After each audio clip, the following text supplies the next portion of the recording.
இருக்குதுங்க. அதை பற்றின வீடியோ தான், டீட்டெயில்டு வீடியோ. இப்போ கிட்டத்தட்ட இது வந்து கிராஃப்டட் வெரைட்டி தான், ஒட்டு செடி. நம்ம மாடி தோட்டத்துக்குன்னு வைக்கக்கூடிய செடி இது. இது ரூ. 350ன்னு சொல்லிட்டு ஒரு நர்சரியில் வாங்கினேங்க.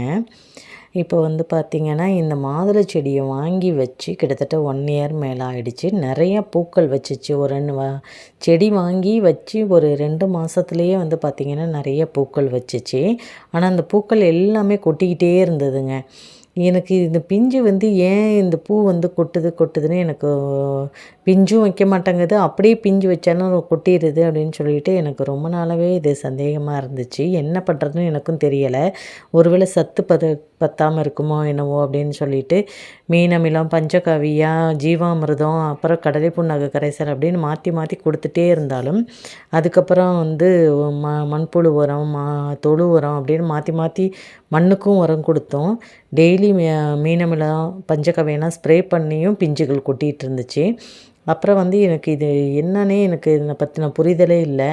ஏன் இது கொட்டுதுன்னு ரொம்ப நாளாக வந்து எனக்கு புரியாமலே ஓடிட்டு இருந்ததுங்க. இப்போ வெற்றிகரமாக 1 இயருக்கு அப்புறம் கிட்டத்தட்ட 1.5 இயர்ஸ் ஆகப்போது வெற்றிகரமாக நம்ம மாதுளையில் வந்து பிஞ்சு வைக்க ஆரம்பிச்சிருச்சு. இதுக்கான காரணம் என்னங்கிறத நானும் கண்டுபிடிச்சிட்டாங்க அதுக்குள்ளே. இப்போ வந்து ஃபஸ்ட்டு வந்து பார்த்திங்கன்னா, பூக்கள் கொட்டுறதுக்கு அந்த ஸ்டெம்மு முதல்ல நல்லா ஸ்ட்ராங்காக வளரணுங்க. அதாவது அந்த மெயின் ஸ்டெம் வந்து நல்லா வந்து அந்த தண்டு நல்லா வளர்ந்ததுக்கப்புறம் அதாவது அந்த வெயிட்டை தாங்கக்கூடிய அளவுக்கு இயற்கையிலேயே அதனுடைய வெயிட்டை தாங்கக்கூடிய அளவுக்கு அந்த ஸ்டெம்முக்கு வந்து பலம் வந்ததுக்கப்புறம் தாங்க பூக்கள் வந்து நிறைய வைக்க ஆரம்பிக்குது, கொட்டாமல் இருக்குது. அதுவும் இல்லாமல் இதில் வந்து பார்த்திங்கன்னா பெண் பூ தனியாக, ஆண் பூ தனியாக பூக்குதுங்க. இதில் வந்து பெண் பூ பார்த்திங்கன்னா நல்ல பெருசாகவும் இருக்கும். ஆண் பூ வந்து பார்த்திங்கன்னா சின்னதாக, இப்போ நான் காமிக்கிற பாருங்கள். இது வந்து பெல் சைஸில் பெல் மாதிரி இருக்கும், கோவில் பெல் மாதிரி இருக்கும். அது வந்து ஆண் பூ. பெண் பூவில் வந்து பார்த்திங்கன்னா உள்ளே வந்து ஆண் பூ, பெண் பூ 2மே வந்து ஒரே மாதிரி தான் இருக்கும். ஆனால் வித்தியாசம் எப்படி கண்டுபிடிக்கலாம் அப்படின்னு பார்த்திங்கன்னா, ஆண் பூவில் வந்து இதுதாங்க இப்போ நான் காமிக்கிற பாருங்கள், பெல்லு மாதிரியே இருக்குது பாருங்கள். இதுதான் ஆண் பூ. இதில் வந்து மகரந்தம் மட்டும்தான் இருக்கும். பெண் பூவில் இந்த மாதிரி மகரந்தம் இருக்கும்.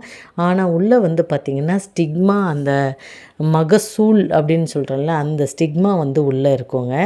அதுதான் வந்து இது ஆண் பூவுக்கும் பெண் பூவுக்கும் உள்ள வித்தியாசம். இப்போ நான் என்ன பண்ணேன்னா, இந்த மாதிரி ஆண் பூ பூக்கிறது எல்லாமே எடுத்து பெண் பூ இப்போ காமிக்கிறேன் பாருங்கள். இது பெண் பூ. இந்த பெண் பூக்குள்ளே பாருங்கள் நீட்டாக வந்து இருக்கு இல்லைங்களா, காம்பு மாதிரி. அதுதான் வந்து ஸ்டிக்மா, அந்த மகசூல். இதில் வந்து நாம் இப்போ இந்த ஆண் பூவை